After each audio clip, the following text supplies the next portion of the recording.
어버이 주일을 맞이하여서 심순덕 시인의 시 한 편을 소개하고자 합니다.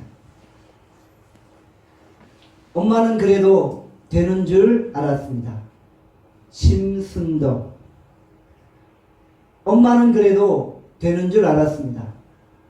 하루 종일 밭에서 죽어라 힘들게 일해도 엄마는 그래도 되는 줄 알았습니다. 찬밥 한 덩이로 대충 부뚜막에 앉아 점심을 때워도 엄마는 그래도 되는 줄 알았습니다. 한겨울 냇물에서 맨손으로 빨래를 방망이질 해도 엄마는 그래도 되는 줄 알았습니다. 배부르다 생각 없다 식구들 다 먹이고 굶어도 엄마는 그래도 되는 줄 알았습니다. 발뒤꿈치 다 해줘 이불이 소리를 내도 엄마는 그래도 되는 줄 알았습니다. 손톱이 깎을 수조차 없이 달고 문드러져도 엄마는 그래도 되는 줄 알았습니다. 아버지가 화내고 자식들이 속 썩여도 끄떡없는 엄마는 그래도 되는 줄 알았습니다. 외할머니 보고 싶다. 외할머니 보고 싶다. 그것이 그냥 넋두리인 줄만. 한밤중에 자다 깨어 방구석에서 한없이 소리 죽여 울던 엄마를 본 후론 아, 엄마는 그러면 안 되는 것이었습니다. 강원도 평창군 횡계 출신인 심순덕 씨는 돌아가신 어머니를 기리면서 3호곡을 지었죠. 바로 엄마는 그래도 되는 줄 알았습니다 라는 시입니다. 이 시를 읽다 보면 마음이 웅크려지고 눈시울이 붉어지게 되어집니다.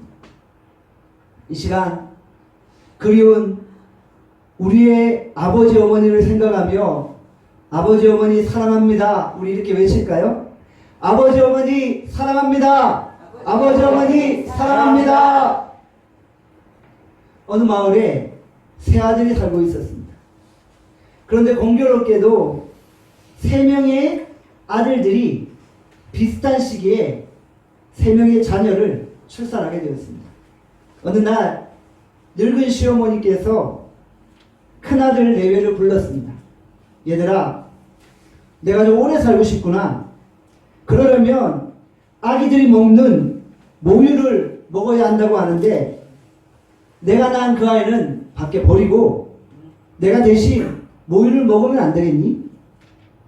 이 말을 들은 큰아들 내외가 버럭 화를 내면서 노인네가 망령이 드셨냐며 확 집을 나가버렸다고 합니다. 둘째 아들 내외를 불러서 똑같이 말을 했더니 그들도 마찬가지로 이런지야 거절했다고 합니다. 셋째 아들 내외를 불러서 같은 이야기를 했습니다. 셋째 아들이 이렇게 대답을 합니다. 어머님, 그렇게 하시지요. 자식은 또 낳으면 될 것이 아닙니까? 그러고는 이 셋째 아들이 아기를 내다 버리려고 산으로 올라갑니다. 아들은 꽃게기를 메고 올라가고 며느리는 그 아이를 가슴에 안고 남편을 따라갑니다. 늙은 시어머니도 막내 내외를 뒤따라가고 있습니다. 그들이 한참 산에 올라가서 어느 나무 밑에 이르자 갑자기 시어머니가 말합니다. 얘들아, 이 나무 밑을 파봐라. 시어머니 말을 듣고 그곳을 팠더니 거기에 금은보화가 가득 있는 상자를 발견했다고 합니다. 그 후로 이 셋째 아들 부부는 엄청난 부자가 되었다고 합니다. 이야기는 무엇을 의미합니까? 자식보다 부모가 먼저라는 것입니다. 그런데 오늘 현실은 어떠한가요? 사실 그렇지 못하죠. 저도 딸이 하나 있잖아요. 그런데 당장 부모님보다 자녀에게 먼저 손이 가는 것이 사실입니다. 제가 모든 자녀들을 대표해서 먼저 부모님들께 사죄의 말씀을 드립니다. 잘못했습니다. 마음은 항상 자식보다 부모가 먼저입니다. 그런데 현실 앞에서 몸이 따라주지 못할 때가 너무 많다는 것이죠. 우리가 얼마나 자식 잘 키워보려고 몸부림을 칩니까? 좋은 옷, 좋은 음식, 비싼 가회, 어디 가서 남에게 꿀리지 않게 하려고 모든 뒷바라지를 다 하잖아요. 그런데 막상 부모님은 우리가 그만큼 신경 쓰지 못할 때가 있다는 것이죠. 한자로 효는 글자 그대로 늙을 노자 밑에 아들 자자입니다. 아들이 늙은 부모를 업고 있는 모습이 바로 효인 것입니다. 효는 백행지본이라고 했습니다. 모든 행동의 기초는 바로 효입니다. 동서양을 막론하고 효는 인간의 가장 기본적인 도리라는 것이죠. 자식을 낳아 사랑으로 길러주신 부모에게 효도하지 못하는 자가 어떻게 세상에서 성공할 수 있겠느냐, 무슨 일을 할 수 있겠느냐, 그런 의미인 것이죠. 수욕종 이풍부지하고 자용량 이침분해라 라는 한자성어가 있죠. 나무가 조용히 있으려 하나 바람이 그치지 않고, 자식이 부모를 공경하고자 하나 부모는 기다려주지 않네. 오늘 본문 잠언 23장 22절에 말씀합니다. 우리 같이 잠언 23장 22절 함께 읽겠습니다. 시작. 너를 낳은 아비에게 청종하고 내 늙은 어미를 경히 여기지 말지니라. 우리를 낳아주신 부모님을 기억하고 공경하고 청종하고 그 말씀에 순종하라고 말씀합니다. 부모님이 말씀 한마디 한마디에 귀를 기울이라는 것이죠. 늙은 부모를 경히 여기지 말라고 기록을 하고 있다. 경히 여기다라는 히브리어 단어는 카보드입니다. 무겁게 여기라는 거예요. 영광스럽게 여기라는 거예요. 우리의 부모님을 영광스럽고 존중하고 고귀하게 여기라는 것입니다. 우리 부모님이 때때로 자녀 보기에 존경스럽지 못한 부분이 있을 수도 있어요. 그럼에도 불구하고 우리를 낳아주시고 우리를 길러주신 그 은혜만으로도 부모에게 공경하고 존귀하게 여길 수 있다라는 것입니다.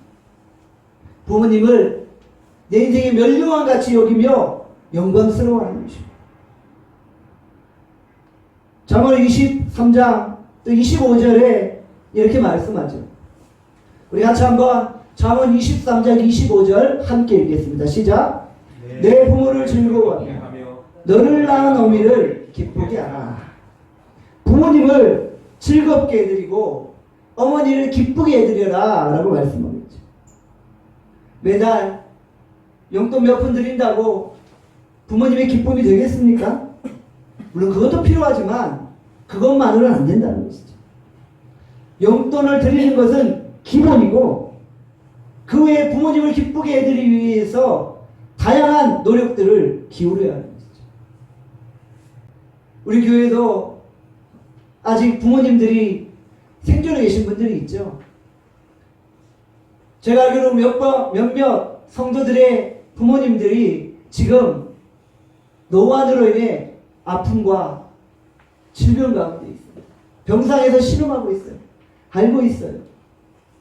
충주에 전주에 계시는 그 노모를 생각하면서 정말 자식된 도리로 찾아뵈지 못하는 그런 아픔들이 우리 가운데 있지 않습니까? 우리가 정말 부모님 살아계실 때 자녀로서 해야 될 도리를 다할 수 있기를 바랍니다. 떠나가신 후에 후회받자 아무 소용이 없다라는 것이죠. 지금 병상에 계신 부모님들 속히 건강을 회복하시고 일어나실 수 있도록 우리가 합심하여 기도할 수 있기를 간절히 소원합니다. 그렇다면 구체적으로 부모님을 어떻게 기쁘게 해드릴 수 있는가? 한번 살펴보기를 원합니다. 효도는 추상적인 것이 아니라 실제된 행동으로 보여주어야 한다는 것. 부모님을 기쁘게 해드리는 방법. 첫 번째는 의미 있는 접촉입니다. meaning touch, 의미 있는 접촉. 쉽게 말해서 부모님 앞에 얼굴을 자주 비추어야 한다는 거예요. 내 모습을 부모님께 보여드려야 하는 거예요. 그냥 전화로 용돈 보내드릴게요. 이게 끝이 아니라 자꾸 얼굴을 보여드려야 하는 거예요. 왜냐하면 부모님이 보고 싶어 하기 때문이에요.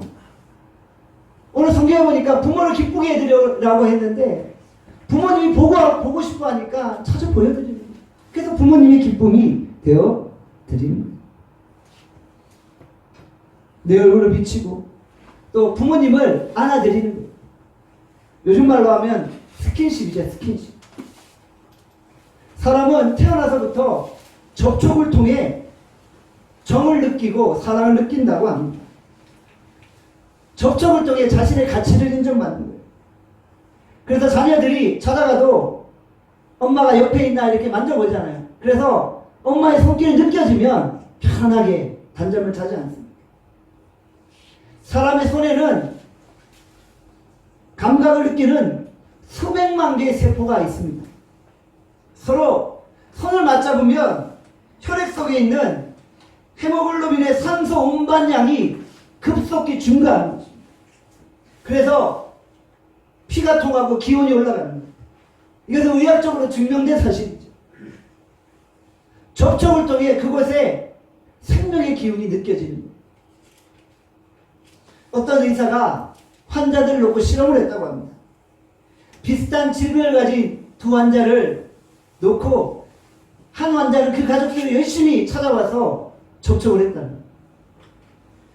위로하고 쓰다듬어주고 어루만져주고 서로 대화를 나눠주었다는 거예요. 다른 한 환자는 가족들에게 절대로 환자에게 손을 대지 말고 찾아가지도 말라고 했다는 거예요. 결과가 어땠을까요? 가족들이 계속적으로 접촉한 환자는 그렇지 못한 환자보다 3배 이상 회복 속도가 빨랐다고 합니다. 이것이 접촉의 능력입니다. 사람이 나이 들면 만져주는 사람이 없어요. 차갑고 쭈글쭈글해진 그 손을 만지려고 하지 않는 거예요. 그러니 자녀들이라도 부모님을 찾아가서 안아드리고 손을 잡아드리고 접촉해야만 한다. 효도의 가장 기본은 의미 있는 접촉, meaning touch인 것입니다. 여러분, 우리가 이것을 기억해요.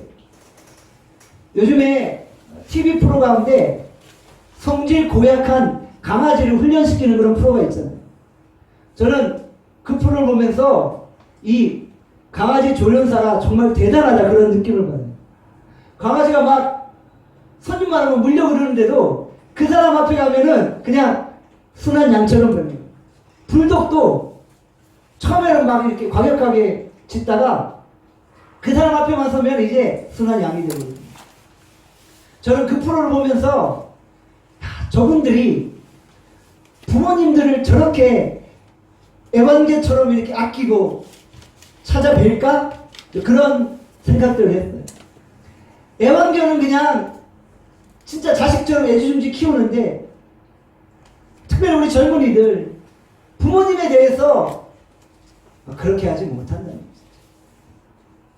근데 우리가 먼저 부모님들 안아드리는 거죠. 얘가 왜 이래 징그러워? 그런 말 하실지라도 너무 행복하다는 거예요. 그게 의미 있는 접촉은 사람을 행복하게 하는 거죠. 두 번째, 대화입니다. 스포큰 월, 대화입니다. 사람은 말을 많이 해야 되고 말을 많이 들어야 합니다. 왜냐하면 이 언어라는 것은 한 영혼과 한 영혼이 서로 교류하는 겁니다. 이게 언어라는 거예요. 여기 우리가 언어를 통해 누군가 대화를 하면 그 느낌이 딱 오잖아요. 아, 이분이 나에 대한 적개심을 가지고 있는가, 아니면 나에 대한 사랑을 가지고 있는가 느끼잖아요. 언어라는 것은 영혼과 영혼의 교류라는 것이죠. 그래서 대화가 단절되면 외로워지는 거예요. 고독해지는 거예요. 자녀들이 부모님과 잘 대화하지 않으려고 해요. 뭐 이런 거 중요한 것도 아닌데 부모님이 아실 필요 없어요. 소상히 이야기하려고 하지 않아요.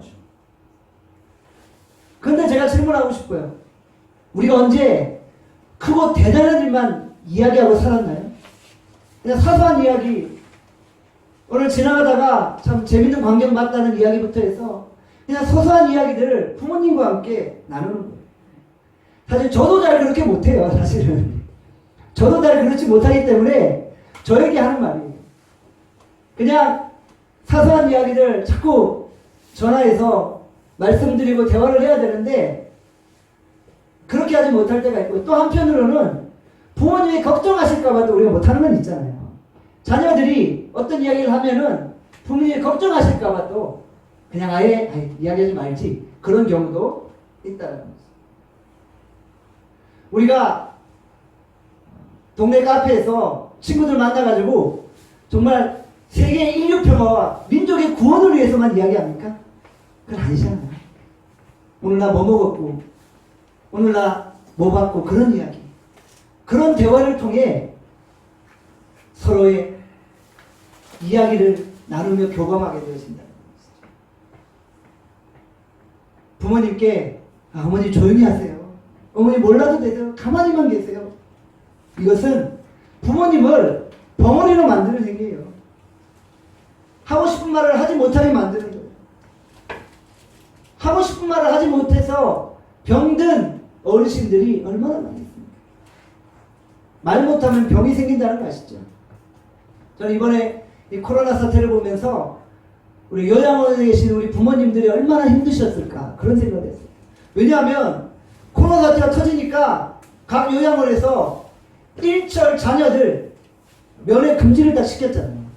그러니까 3개월 동안 부모님들이 자녀들을 볼 수가 없는 거예요. 또 저쪽에 뭐 대남 요양병원에 그렇게 큰 사고들이 일어났었잖아요. 그러니까 국가적으로 요양병원에 자녀들을 출입 금지시켜버린 거예요.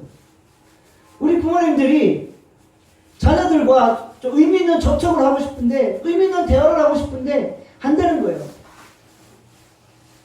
그래서 치매에 걸리고 정신병에 걸린 부모님들이 많이 있다고들 하지 않습니다. 우리가 부모님을 대하고 많은 대화를 나눌 수 있기를 간절히 소원합니다. 세 번째는 높은 존재 가치를 인정해 드리는 것. Expressing high value. 높은 존재 가치를 인정해 드리는 것. 아버지, 이건 어떻게 해야 합니까? 이것은 아버지의 가치를 극대화시킵니다. 어머니, 이거 어떻게 해야 되는 거예요? 이것은 어머니의 가치를 극대화시키는 거예요. 이거 우리가 때때로 그걸 모르나요? 알죠. 요즘에는 인터넷 검색만 하면 모든 정보가 다 나와요. 책을 찾을 필요도 없고 백과사전 볼 필요도 없어요. 그냥 네이버 지식인 검색해서 단어를 딱 치면 정말 석박사들 전부 다 그 의견에 대한 댓글을 달아줘요. 물어볼 필요도 없지만 부모님의 가치를 극대화시키기 위해서 알아도 모른 척 어떻게 해야 돼요? 아버님 젊은 시절에 어떻게 하셨어요? 어머니 젊은 시절에 어떻게 하셨어요? 그것이 부모의 가치를 극대화시킵니다. 부모님들이 이렇게 말하죠. 네가 더 잘 알 텐데 찾아보면 되잖아 라고 하면서도 너무너무 좋아하십니다. 속으로 뭐라 생각하지? 아, 내가 아직 쓸모있는 존재구나. 내가 아직 우리 자녀에게 필요한 존재구나. 존재의 가치를 인식해 드립니다. 그렇게 말하고 어머니 얼굴을 보세요. 행복한 얼굴. 내가 이 집에서 쓸모없는 인간이 아닌가라는 그런 회의가 드실 때가 있어요. 스스로 부담감을 느끼는데 자녀의 말 한마디가 부모님의 길을 살려줍니다. 그리고 부모님이 생각할 거예요. 우리 자녀는 내가 필요해. 나로 인해 힘을 얻고 있어. 이렇게 고백하는 거죠. 어머니만 하실 수 있어요. 좀 이런 말들 하시길 바랍니다. 아, 내가 해야지. 내가 더 살아야지. 그래서 일해야지. 이렇게 고백하게 되죠. 부모님께 꼭 필요한 분이요, 소중한 분이라는 인식을 더 드릴 수 있기를 간절히 소원합니다. 네 번째는 미래를 바라보게 해야 되는 것입니다. Picturing spatial future. 미래를 바라볼 수 있는 그림을 그려드려요. 쉬운 말로 하면 소망을 드리는 거예요. 사람이 늙어지면 소망을 잃게 돼요. 꿈이 사라지고 희망이 사라져요. 낙심만 하게 돼요. 죽음에 대한 공포가 밀려오잖아요. 세월이 지나면서 헤어나올 수 없는 절망감을 경험할 때가 있다는 거예요. 몸도 약해지고 마음도 약해지고 의지도 약해지고 위축되기 쉬운 거예요. 그러므로 용기를 드리고 힘을 드릴 수 있도록 자꾸 미래를 보게 하는 거예요.